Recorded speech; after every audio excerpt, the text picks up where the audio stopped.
Assalamualaikum warahmatullahi wabarakatuh. Kami dari kelompok 1 dari kelas D3 1B ingin memaparkan sejarah perkembangan bahasa Indonesia sebelum 1945. Izinkan saya memperkenalkan diri. Saya Bintang Mana Irsan sebagai host di sini. Dipersilahkan kepada moderator Elvira untuk mengambil alih. Assalamualaikum warahmatullahi wabarakatuh. Perkenalkan, nama saya Elvira Dea Putri selaku moderator dari kelompok 1. Di sini, saya dan kelompok saya akan membahas tentang sejarah perkembangan bahasa Indonesia sebelum tahun 1945. Materi pertama yang akan dibahas adalah definisi bahasa Indonesia. Kepada Adalia Pulungan dipersilahkan. Baik, terima kasih kepada moderator. Untuk materi pertama akan disampaikan oleh saya, yaitu materi tentang definisi bahasa Indonesia. Bahasa Indonesia merupakan bahasa Melayu yang dijadikan sebagai bahasa yang resmi bagi Republik Indonesia, serta bahasa untuk Persatuan Bangsa Indonesia. Bahasa Indonesia diresmikan penggunaannya setelah proklamasi kemerdekaan Indonesia. Pada hari sesudahnya, bersamaan dengan itu mulai pula berlaku konstitusi. Di Timur Leste, bahasa Indonesia bertugas sebagai bahasa kerja. Dilihat dari linguistiknya, bahasa Indonesia merupakan salah satu dari berbagai macam bahasa. Dasar yang dipakai ialah bahasa Melayu Riau atau Kepulauan Riau sekarang, sejak abad ke-19. Dalam perkembangannya banyak sekali perubahan akibat penggunaan bahasa Indonesia jika nama bahasa Melayu tetap dipakai.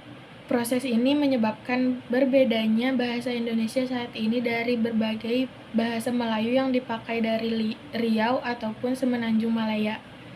Sampai sekarang, bahasa Indonesia adalah bahasa yang hidup, yang terus menghasilkan kata-kata baru, baik dari penciptaan ataupun penyerapan dari bahasa daerah dan bahasa asing. Walaupun dipahami serta dituturkan oleh lebih dari 90% warga Indonesia, bahasa Indonesia bukanlah bahasa ibu untuk kebanyakan penuturnya.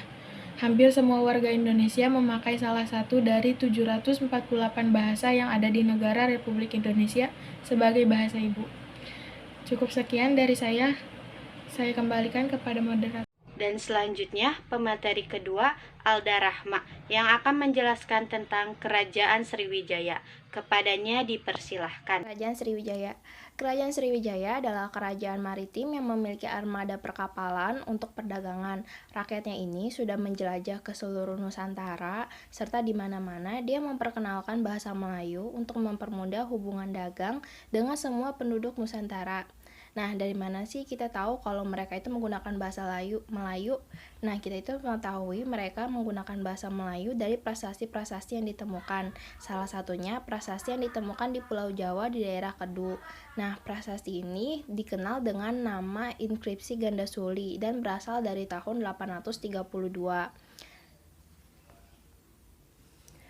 Berdasarkan penelitian Dr. J.G. de Caparis, dinyatakan bahwa bahasanya adalah bahasa Melayu kuno. Inilah yang menjadi salah satu bukti tertulis tentang luasnya penyebaran pemakaian bahasa Melayu pada waktu itu. Walaupun bukti tertulis hampir sulit ditemukan, tetapi dengan adanya bermacam-macam dialek Melayu yang tersebar di seluruh Nusantara seperti dialek Melayu Ambon, Larantuka, Kupang, Jakarta, Manado, dan sebagainya lainnya, dapat dipastikan adanya penyebaran yang sangat luas dari hal tersebut. Dan yang selanjutnya, pemateri ketiga, Alia Rahma, yang akan menjelaskan tentang Malaka Pusat Perdagangan. Kepadanya dipersilahkan. Malaka sebagai pusat perdagangan. Malaka didirikan oleh Parameswara, seorang bangsawan Melayu yang telah melalang buana sebagai penguasa di Palembang dan Singapura.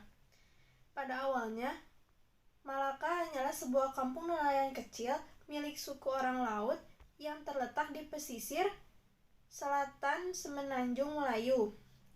Antara tahun 1398 dan 1402, Parameswara tiba di tempat ini setelah terusir dari kerajaannya di Pulau Temasek atau Singapura yang runtuh akibat serangan militer dari Majapahit dan Ayutthaya, kekuatan regional utama di Asia Tenggara saat itu.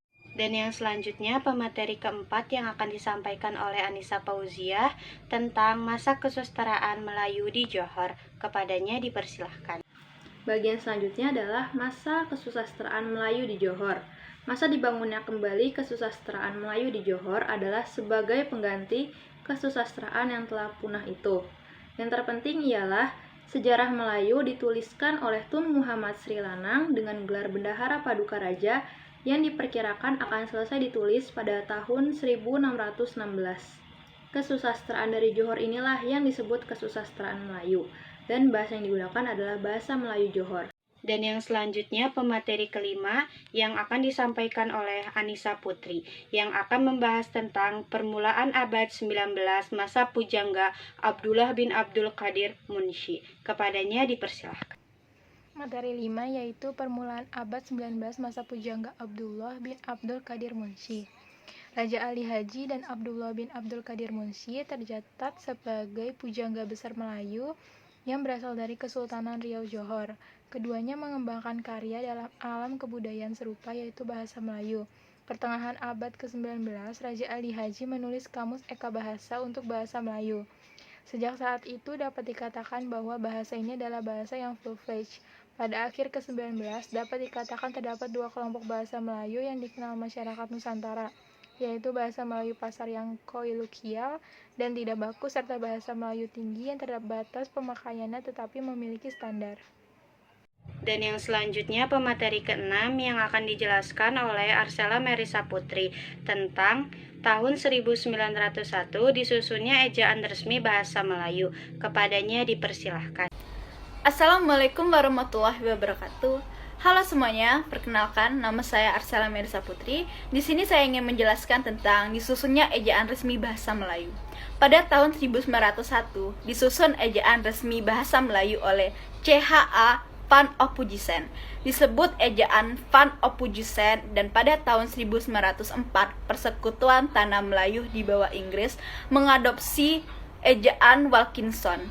Intervensi pemerintah semakin kuat dengan dibentuknya Commissaire for the Volkskultur atau Komisi Bacaan Rakyat pada tahun 1908. Pada tahun 1910, komisi ini di bawah pimpinan D.A. Rinkes melancarkan program Taman Pustaka dengan membentuk perpustakaan kecil di berbagai sekolah pribumi dan beberapa instansi milik pemerintah. Terima kasih.